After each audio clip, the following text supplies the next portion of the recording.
नमस्कार प्रिय मित्रों, आज हम फिर से आप सभी के लिए बहुत ही महत्वपूर्ण जानकारी लेकर के आए हैं। आज हम दीपक से जुड़ी हुई कुछ रहस्यमयी बातों के बारे में जानेंगे। उस दीपक के बारे में जिसे हम पूजा करते समय या पूजा घर के मंदिर में या घर के बाहर के मंदिर में जलाते हैं। आप अपने घर के मंदिर में या फिर बाहर के मंदिर में पूजा तो जरूर करते होंगे और पूजा करते समय दीपक जलाने का नियम भी आपको पता होगा। आपको पता होगा कि जिस दीपक को आप जिस भगवान का नाम लेकर जलाते हैं, कहीं वो दीपक कुछ गलत संकेत तो नहीं दे रहा है। आपके दीपक की बाती पूरी जल जाती है या फिर दीपक में घी और अधजली बाती बच जाती है, और कहीं आपके दीपक की बाती पर फूल तो नहीं बनता। और दीपक की बाती पर फूल बन जाने का क्या मतलब होता है? तो क्या आप जानते हैं कि दीपक की बाती का पूरा जल जाना और बच जाना क्या संकेत देता है? कहीं आपके जीवन की सभी परेशानियों की वजह आपकी जराई हुई दीपक से तो नहीं जुड़ी हुई है? कहीं आप पहले से जले हुए दीपक में तो बाती नहीं जलाते हैं? और क्या आपके पूजा का दीपक पुराना है या नया? आखिर कितने सालों से उस दीपक का इस्तेमाल कर रहे हैं? कहीं आपकी तो आदत नहीं है थोड़े दिनों के बाद दीपक को बदल देने की? तो दोस्तों, आपको जानकर हैरानी होगी कि आप अपने पूजा घर के मंदिर में दीपक जलाते समय अगर यह गलती करते हैं तो आपको इसका परिणाम भुगतना ही होगा। और दीपक की बाती का पूरा जल जाना और बाकी का बच जाना भी अलग अलग संकेत देता है, जो हमारे लिए जानना बहुत जरूरी है। तो इन्हीं सब बातों को जानने के लिए इस वीडियो में अंत तक हमारे साथ बने रहिएगा। दोस्तों, जब हम पूजा करते हैं तो हमारा दीपक कभी कभी अचानक से बुझ जाता है, और कभी कभी ऐसा होता है कि हमारी पूजा होने के बाद हम उस दीपक को भगवान के सामने जलता छोड़ देते हैं। लेकिन कुछ समय के बाद में दीपक खुद ब खुद बुझ जाता है और उसमें अधजली बाती और घी बचा रह जाता है। और कभी कभी तो हमारे दीपक की बाती पूरी जल जाती है और उसमें फूल भी बन जाता है। तो इनके अलग अलग नकारात्मक और सकारात्मक परिणाम होते हैं। तो सबसे पहले यह जानते हैं कि अगर हमारे दीपक में फूल बन रहा है तो इसका क्या मतलब होगा। प्रिय मित्रों, अगर हमारे दीपक की बाती में फूल बन रहा है तो इसका सीधा सा मतलब है कि भगवान ने हमारी प्रार्थना को स्वीकार कर लिया है और वह हमारी पूजा से प्रसन्न है, और इसका संकेत वह बाती में बने इस फूल के माध्यम से देते हैं। अगर आपके घर में दिव्य शक्तियां मौजूद है और आपके साथ साथ वो भी ईश्वर की पूजा में अपना ध्यान रखती है, तो आपकी दीपक की बाती में एक से ज्यादा फूल बनते हैं और कभी कभी साक्षात किसी भी देवी देवता का रूप भी दिखने लगता है।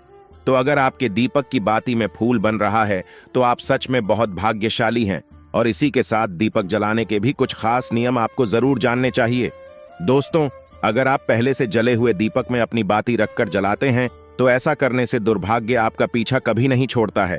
अगर दीपक में पहले से जली हुई बाती की राख या फिर रुई और कलौंज है और आपने अपनी बाती इसमें रखकर जला दी, तो ऐसा करने से भगवान आपसे प्रसन्न होने की बजाय आपसे नाराज हो जाते हैं और आपको इसके बहुत ही भयानक परिणाम देखने को मिलते हैं और आपके बनते हुए काम बिगड़ने लगते हैं। आपकी तिजोरी का धन खर्च होने लगता है और आपके धन आने के सारे रास्ते भी बंद हो जाते हैं। तो हमेशा यह ध्यान रखें कि जब भी आप दीपक जलाएं, आप हमेशा साफ सुथरे दीपक का ही इस्तेमाल करें। दोस्तों, इसी के साथ कुछ लोगों की आदत होती है कि वह हर थोड़े दिन बाद अपने दीपक को बदल देते हैं।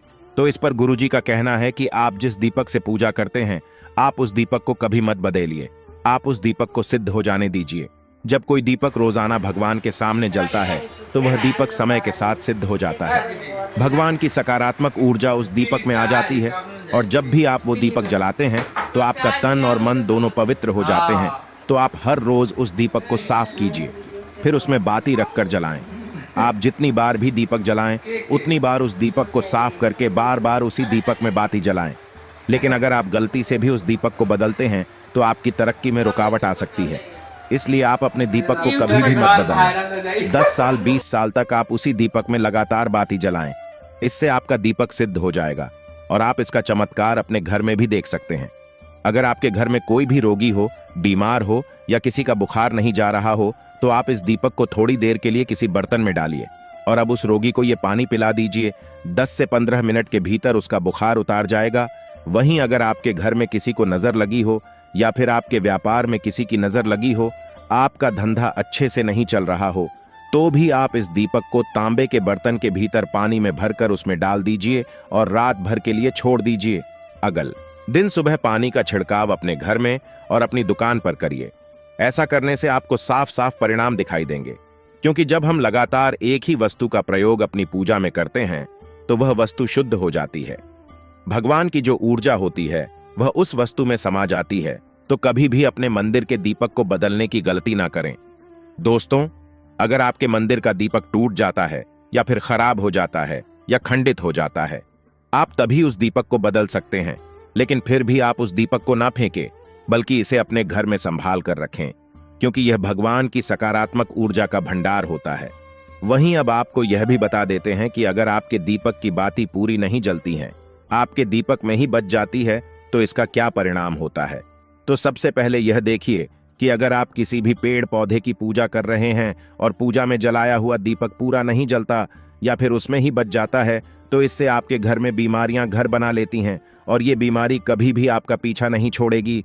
तो जब भी आप किसी भी पेड़ पौधे की या मंदिर के बाहर किसी भी जगह की पूजा करें, तो यह ध्यान रखें कि उसकी बाती पूरी जले और उस बर्तन में भी ना बचे, क्योंकि यह आपकी अच्छी सेहत के लिए बहुत ही ज्यादा अच्छा प्रभाव देगा। वहीं अगर आपके घर के मंदिर में दीपक की बाती पूरी नहीं जलती है, पूजा करते समय दीपक बार बार बुझ जाता है, तो जरूर आपके घर में नकारात्मक ऊर्जा का वास है और यह आपकी पूजा में विघ्न डालने का काम करती है। दोस्तों, हमारे घर में अगर कोई बुरी शक्ति होती है या फिर कोई ऐसी ऊर्जा होती है जो यह नहीं चाहती कि आपके घर में भगवान की कृपा हो और आपके घर में सकारात्मक ऊर्जा हो, तो यह आपकी पूजा सफल नहीं होने देती। क्योंकि दोस्तों, एक वातावरण में एक ही तरह की ऊर्जा रह सकती है, या तो सकारात्मक या नकारात्मक, और जो बुरी शक्तियां होती हैं वो ये कभी भी नहीं चाहती कि आपके घर में देवी शक्तियों का वास हो, क्योंकि अगर आपके घर में भगवान ने अपनी कृपा की तो उन बुरी शक्तियों और ऊर्जाओं को आपके घर से जाना पड़ेगा। तो यह बुरी शक्तियां हमेशा इसी कोशिश में रहेगी कि आपकी पूजा में रुकावटें आएं, और इन्हीं के प्रभाव से हमारा दीपक बार बार बुझ जाता है या फिर हमारे दीपक की बाती ही पूरी नहीं जलती।